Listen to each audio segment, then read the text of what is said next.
Triferceria versicolor, yellow-beak owl's clover, is an annual wildflower in the Orobranchaceae family. This family has a high percentage of members having a hemiparasitic life history. This means that they photosynthesize but also are root parasites on other plants. Triferceria is found on grasslands throughout British Columbia and central California. I've seen the plant at our reference sites at about 6 inches in height, although they can reach up to 2 feet tall. This is one of the annuals that we will be incorporating into more of our plantings and might thrive if planted in the same container as another plant, such as yarrow.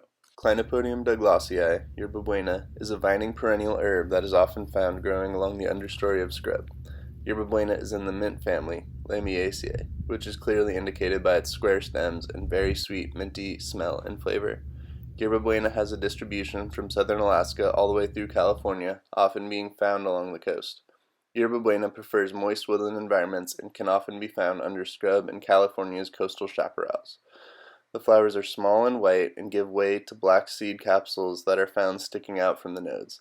A fun fact is that San Francisco used to be known as Yerba Buena due to the huge populations of the herb once found there. Stipa Pulchra, purple needlegrass, is one of California's most iconic perennial grasses. After all, it is California's state grass.